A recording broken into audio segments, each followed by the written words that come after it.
Le secteur du pétrole est depuis son origine l'un des plus profitables de l'économie capitaliste. Il en présente les traits de la façon la plus poussée, mais aussi la plus brutale.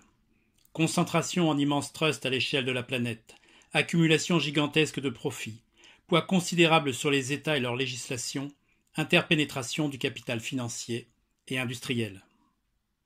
L'entreprise Exxon, le numéro 1 mondial, connue sous la marque Esso en Europe, en symbolise la puissance. Elle est l'héritière de la Standard Oil, fondée dans le dernier tiers du XIXe siècle par John Davison Rockefeller. Celui-ci devint en quelques années le premier milliardaire ainsi que l'homme le plus riche du monde, l'incarnation, en quelque sorte, du parasitisme et de la puissance de la bourgeoisie américaine en pleine ascension. Certains estiment que sa fortune correspondrait à environ 350 milliards actuels, ce qui le placerait encore très loin devant les plus repus des bourgeois. Cela fit également en son temps de cet homme, qui se posait en bienfaiteur de l'humanité et en philanthrope, le plus haï des travailleurs et d'une large partie de l'opinion publique. Alors comment et sur quoi a-t-il bâti son immense fortune? Comment est-il devenu le roi du pétrole et, ce faisant, l'un des capitalistes les plus puissants de la planète? Rockefeller appartient à cette génération de capitalistes.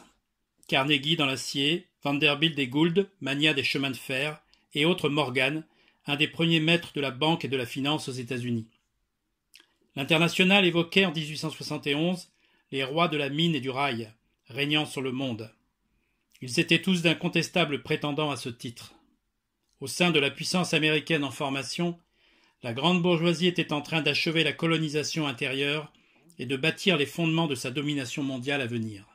Ces capitalistes y avaient acquis, et à une vitesse encore jamais vue, une richesse et un pouvoir sans égal. Le pétrole, sous sa forme visqueuse, bitumineuse, était connu depuis l'Antiquité au Moyen-Orient. Mais son usage industriel ne commença véritablement qu'après la seconde moitié du XIXe siècle, lorsqu'il remplaça pour l'éclairage l'huile prélevée jusque-là sur les cadavres des baleines.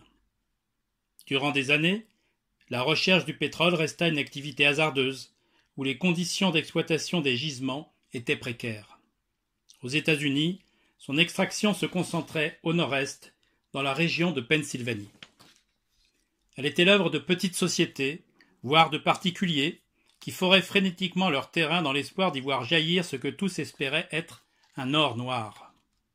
La fièvre spéculative qui accompagna cette industrie naissante peut être comparée à la ruée vers l'or qui avait rythmé une partie du développement économique du continent dans la période précédente. Toute cette région, raconte un témoin, sentait comme un corps de soldats atteints de la diarrhée. D'autres rapportent que les gens se battaient parfois pour avancer sur les routes encombrées de chariots chargés de barils. Chaque producteur, la région en comptait 16 000, avait sans doute en tête le cas de ce puits qui, vers 1860, en à peine 2 ans, avait généré un bénéfice de 15 000 $ pour chaque dollar investi. Mais le prix de cette matière brute demeura longtemps très faible pour en tirer fortune et a fortiori de quoi accumuler un véritable capital. Tôt ou tard, cette grosse bulle va éclater, pronostiquait un journaliste. Et il n'avait pas tort. Dès 1865, un premier krach survint. Mais essor des moteurs à explosion et de l'automobile aidant, la fièvre reprit. Les activités de raffinage restaient également très dispersées et reliées par un réseau complexe sur lesquels les compagnies de chemin de fer se menaient une lutte féroce. C'est dans ce secteur que Rockefeller allait investir pour asseoir son emprise sur toute la filière. Rockefeller, qui s'était d'abord enrichi en approvisionnant l'armée américaine au cours de la guerre civile, avait compris qu'il pourrait se rendre maître de cette industrie en plein essor. Il prit d'une part le contrôle des activités de raffinage, sans lesquelles le pétrole brut n'est qu'une masse visqueuse, presque inutilisable et sans valeur. Il contraignit d'autre part les producteurs, qui devaient jusque-là acheminer eux-mêmes leur pétrole, à utiliser des moyens de transport, le train, puis les pipelines, dont il allait s'assurer également le contrôle. Ces premiers grands investissements furent réalisés dans le contexte d'expansion économique qui suivit la fin de la guerre civile. La production industrielle nationale fut multipliée par 15 en 2 décennies. L'énergie allait devenir un enjeu vital. Et surtout, une source de profit, en apparence inépuisable. Rockefeller acquit une vaste raffinerie à Cleveland, un emplacement qui lui offrait un avantage important, car la ville était desservie à la fois par la voie d'eau des Grands Lacs et par 3 compagnies de chemin de fer concurrentes. Elle devint très vite la plus grande raffinerie du monde, par laquelle furent obligés de passer tous les producteurs. D'immenses exploitations forestières pour la construction des barils furent accaparées. Par ailleurs, Rockefeller et sa Standard Oil Company, fondée en 1870, s'assura un monopole comparable au détriment des producteurs de pétrole et des compagnies de chemin de fer de Pennsylvanie. Le prix du pétrole était alors au plus bas. Le baril, qui servait d'unité de mesure, et ce jusqu'à aujourd'hui, soit 159 litres environ, s'échangea jusqu'à 3 cents, moins cher que le prix de l'eau. Rockefeller dénonça cette politique suicidaire de ne pas faire de bénéfices et se fit fort de rendre le commerce du pétrole sûr et profitable. Et il s'en donna les moyens. On ne sait pas si c'est lui qui s'inspira des gangsters ou l'inverse, mais il parvint à ses fins. Par un système d'entente draconien, il bénéficia de tarifs préférentiels, tandis que ses concurrents devaient s'acquitter de prix de 40 à 300% plus élevés. Si la mesure ne s'avérait pas suffisamment dissuasive, ces hommes de main faisaient en sorte que les barils de pétrole se perdent et n'arrivent jamais à destination. Les trains, affrétés par ses rivaux, avaient une fâcheuse tendance à dérailler. Rockefeller s'assura aussi le droit de vérifier les détails d'expédition et surtout la comptabilité des compagnies de chemin de fer. Ainsi, tout ce qui concerna l'activité des concurrents de la Standard Oil lui était communiqué. En échange, ces sociétés recevaient une petite partie des sommes tirées de l'augmentation des tarifs et une répartition prétendument équitable du transport du pétrole. Un auteur a écrit que de tous les procédés pour l'anéantissement de la concurrence, celui-là était le plus cruel et le plus redoutable conçu jusqu'alors par des industriels américains. Il fut en tout cas très efficace. C'était une véritable déclaration de guerre pour accroître ses bénéfices et écarter les gêneurs. Et cette guerre du pétrole eut bien lieu au début des années 1870, et pas sur le seul terrain économique. Rockefeller disposait pour la mener de troupes redoutablement armées et d'un véritable service de renseignement utilisant un langage chiffré et des méthodes militaires. Une des compagnies contrôlées par la Standard Oil fit par exemple passer sur les voies des locomotives, répandant de la vapeur sur les ouvriers travaillant à la mise en place d'un réseau de pipelines, après les avoir en vain fait attaquer à coups de barres et de pics. Dans les zones pétrolières, la terreur qu'ils suscitaient était telle qu'on prétend que les mères disaient à leurs enfants « Si tu n'es pas sage, Rockefeller viendra te chercher ». Avec l'appui de l'État de Pennsylvanie, la Standard Oil élimina un à un ses concurrents. Dans les années suivantes, sa position vis-à-vis des compagnies de chemin de fer devint inattaquable en raison de sa mainmise sur plusieurs terminus ferroviaires vitaux. Elles passèrent de fait sous sa coupe. Rockefeller prit avec des méthodes semblables le contrôle sur les réseaux de pipelines auxquels il s'était dans un premier temps opposé. Il interdit notamment aux entreprises possédant ces tuyaux de traverser les lignes de chemin de fer sur lesquelles il avait la main. C'était évidemment quasi impossible, tant les réseaux étaient entremêlés. Et c'est ainsi que dès la fin des années 1800, la Standard Oil posséda 95% de la capacité de raffinage des États-Unis et 88,5% du trafic par pipelines. Il ne restait plus qu'à donner une assise juridique à cette pieuvre que désignait désormais une partie de la presse et les organisations du mouvement ouvrier naissant. Avec la Standard Oil s'ouvrait l'ère du grand capital et de l'impérialisme, car les tentacules de l'entreprise fondée par Rockefeller s'étendaient désormais à la presque totalité de la planète et à bien d'autres secteurs que le pétrole. C'est en 1882 que furent jetées les bases du trust. Par un accord secret, 50 personnes, ayant la majorité ou une forte proportion des actions, avaient remis leurs titres en échange de certificats aux 9 plus gros actionnaires qui seuls conservaient un droit de vote. Ces trustees, ou hommes de confiance, s'assuraient ainsi le contrôle de 2/3 des actions et de toutes celles des compagnies liées au trust Standard Oil.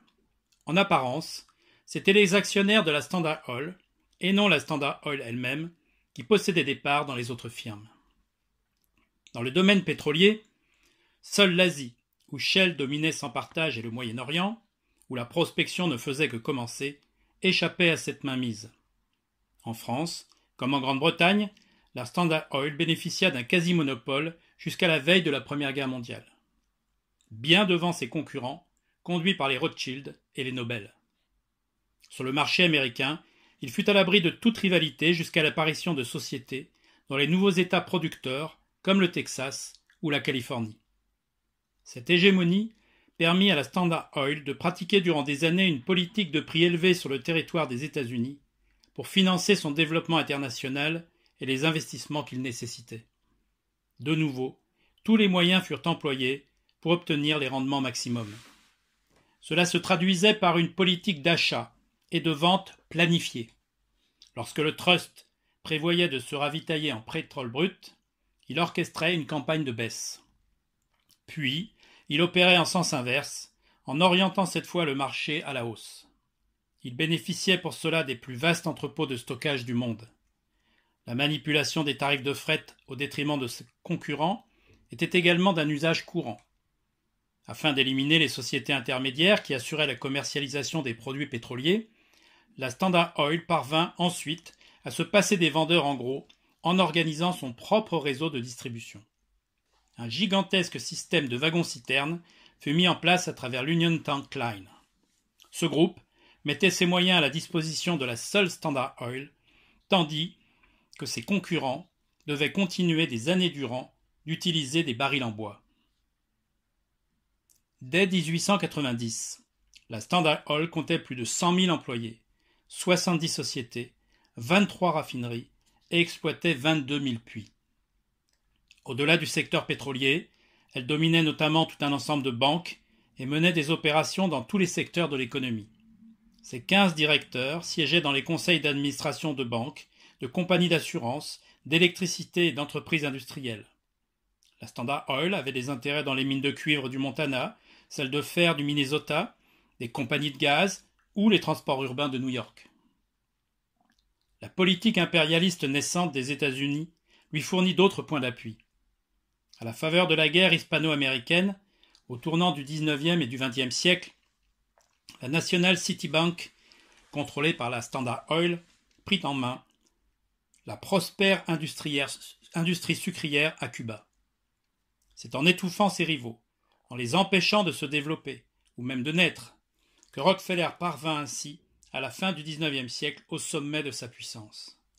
Mais ce fut aussi en bénéficiant du soutien constant du pouvoir politique. Tout le développement de la Standard Oil s'est effectué grâce à son emprise sur l'État de Pennsylvanie, puis de l'Ohio, où l'exploitation pétrolière était née. Des lois y furent votées pour satisfaire ses intérêts présents et futurs, au point qu'il se disait que Rockefeller avait tout fait à la constitution de la Pennsylvanie, tout sauf la raffiner. John Archbold, qui devint ultérieurement président du Trust, s'occupait en personne des juges, des juristes, des législateurs et des membres du Congrès. Les arbitrages des juges lui étaient systématiquement favorables. Aucune action en justice n'ébranlera sa puissance, pas même une première dissolution du groupe en 1890, au nom d'une loi dite antitrust. Dès qu'un juge se montrait indépendant, il était promptement remplacé. Au Congrès fédéral, la Standard Oil avait de la même façon des représentants qui veillaient à la défense de ses intérêts. Et certains observateurs disaient qu'elle avait réussi à installer un pipeline jusqu'à la Maison-Blanche. Retenons le cas du sénateur Nelson Aldrich, par ailleurs beau-père du fils de Rockefeller. Lorsqu'il abandonna son commerce d'épicerie en gros pour devenir sénateur, on évaluait sa fortune à 50 000 $, un chiffre déjà significatif pour l'époque. Mais à sa mort, après 30 ans de vie politique, on l'estimait à 12 millions de $. Quant aux deux partis, républicains et démocrates, qui se partageaient le pouvoir, ils recevaient chacun de larges soutiens pour leur campagne. Ces partis au service de la grande bourgeoisie partageaient avec Rockefeller et les actionnaires de son trust une même haine de classe contre la classe ouvrière, à l'origine pourtant de toutes les richesses matérielles extraites du sous-sol et du pétrole lui-même. Les rapports entre ouvriers et magnats de l'époque étaient marqués par la fréquence et la violence des conflits. car il n'était pas question pour la bourgeoisie que la classe ouvrière puisse entraver d'une quelconque façon son ascension et son enrichissement. C'est cet ordre social que les lois, les juges et tout l'appareil d'État défendaient. Dans les législations des États, appuyées par les décisions de la Cour suprême, les droits de propriété et la liberté de contrat étaient protégés contre toute atteinte. Les rares tentatives d'élaborer une législation sociale furent systématiquement anéanties au nom du droit des individus. Chaque texte visant à réglementer les salaires et les horaires des ouvriers, à améliorer leurs conditions de travail, fut frappé d'inconstitutionnalité. À l'inverse, les contrats par lesquels les ouvriers s'engageaient à ne pas se syndiquer, les listes noires établies par le patronat pour éliminer les fortes têtes et les militants furent déclarés légaux. Les tribunaux faisaient abondamment usage de la notion de complot pour briser toute organisation ouvrière. Les patrons, sûrs d'être couverts, recouraient à la force brutale, aux fusils, aux mitrailleuses, aux briseurs de grève et à un corps de police patronale, l'agence Pinkerton, fondée pour la défense armée de leurs profits. Cette loi de la jungle et du plus fort était dans une certaine mesure revendiquée par les porte-paroles du grand capital, à commencer par Rockefeller, qui couvrait ses méfaits sous une épaisse couche de morale religieuse. Il s'en expliquait ainsi. La croissance d'une grande entreprise est simplement un exemple de la survivance du plus apte. La rose de beauté américaine ne peut avoir toute la splendeur et le parfum qui réjouissent le spectateur que si l'on sacrifie les premiers boutons qui l'entourent. Ce n'est pas une tendance propre aux affaires, c'est simplement une conséquence d'une loi naturelle et d'une loi divine. Le roi de l'acier, Carnegie, n'hésitait pas à faire lui aussi étalage de son mépris de classe, précisant « L'un des plus sérieux obstacles au progrès de notre race, c'est la charité faite sans discernement. Pour l'humanité, il serait préférable que les millions des riches fussent jetés à la mer au lieu de servir à encourager les paresseux, les ivrognes, les indignes. » Rockefeller se posait en véritable prophète du profit et en bienfaiteur de l'humanité, expliquant « Le pouvoir de gagner de l'argent est un don de Dieu, comme l'est l'instinct artistique, musical, littéraire, qu'il faut développer et utiliser au mieux de nos capacités pour le bien de l'humanité.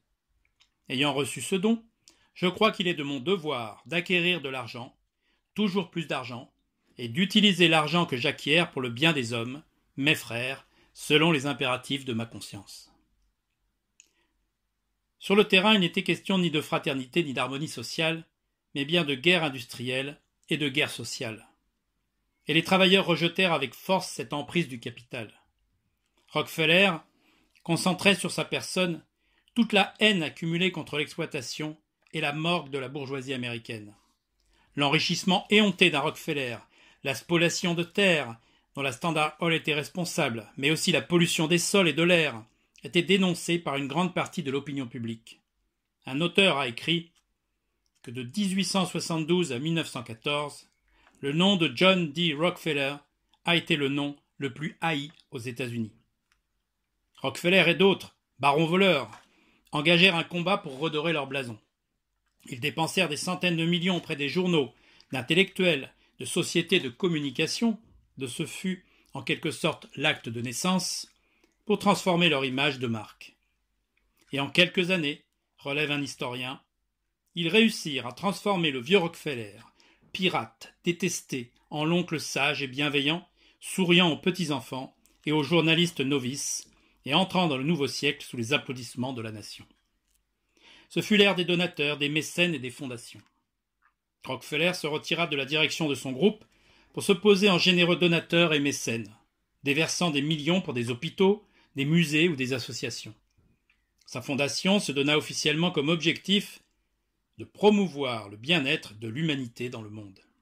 En France, le château de Versailles, comme la cathédrale de Reims, ravagée par la Première Guerre mondiale, bénéficièrent de ses largesses. La division humanité de sa fondation se lança dans la préservation des archives, mais devint surtout un poste avancé dans la lutte contre le communisme au lendemain de la révolution russe de 1917. Les idées réactionnaires de cet organisme, richement doté, se répandirent à travers maints canaux. Le placement des fortunes personnelles des capitalistes dans ces fondations ou en dons fut d'abord un moyen de protéger leurs fonds et d'échapper en grande mesure à l'impôt. Le système américain tient lieu d'ailleurs de modèle aux bourgeois du monde entier en ce domaine. Quand Rockefeller investit dans l'université de Chicago, cela répondait aussi à un besoin pour l'industrie pétrolière de disposer de laboratoires et d'expertise pour faire face à certains défis scientifiques et techniques. Quant au département d'économie de cette université, il fut placé sous la direction d'un intellectuel dévoué à Rockefeller et plus généralement aux intérêts des capitalistes.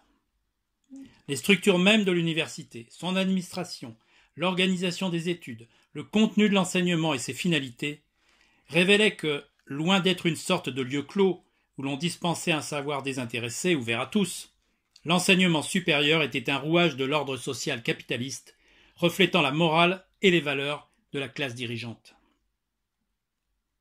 Durant plusieurs décennies, la Standard Oil versa une véritable montagne d'argent à ses actionnaires. Un analyste financier décrivit ce trust comme étant en fait une banque gigantesque, une banque au sein d'une industrie, finançant cette industrie contre tous ses concurrents.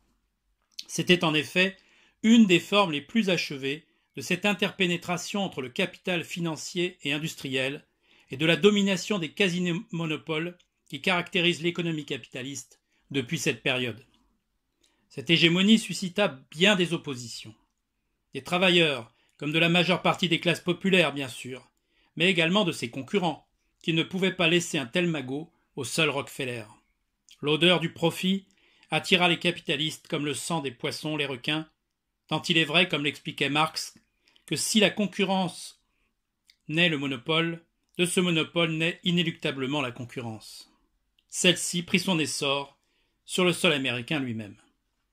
Ces capitalistes avides achetèrent le soutien d'autres élus pour faire campagne et finalement obtenir le démantèlement de la Standard Oil.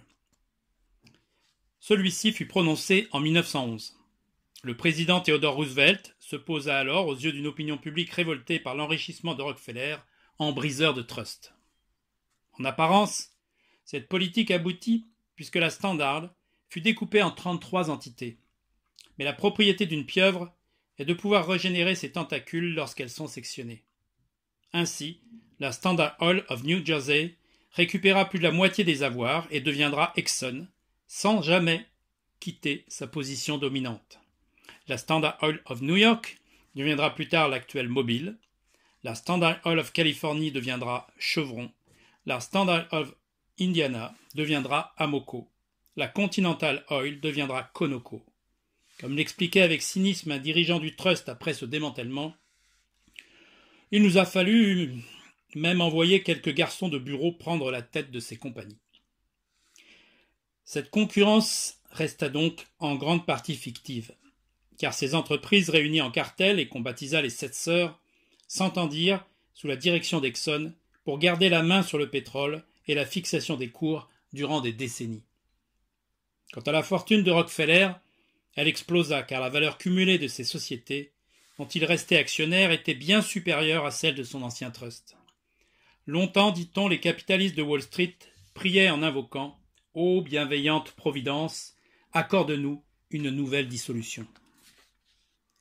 L'histoire de la Standard Oil est révélatrice de l'évolution du capitalisme. Elle illustre également à quel point celui-ci a poussé la socialisation des moyens de production et même la planification de cette production par les trusts à l'échelle mondiale. Lénine y voyait le parfait exemple de leur emprise et de cette tendance de fond de l'économie. À quel point aussi devient intolérable l'appropriation par la grande bourgeoisie, par les Rockefeller d'aujourd'hui que sont les Bill Gates, Arnault, Pinault, Bettencourt-Meyers, des richesses et des moyens de production. Les seuls bénéfices d'ExxonMobil depuis 15 ans tournent autour de 500 milliards de dollars, soit un peu plus de 400 milliards d'euros. Plus que jamais, l'expropriation de ces parasites est à l'ordre du jour.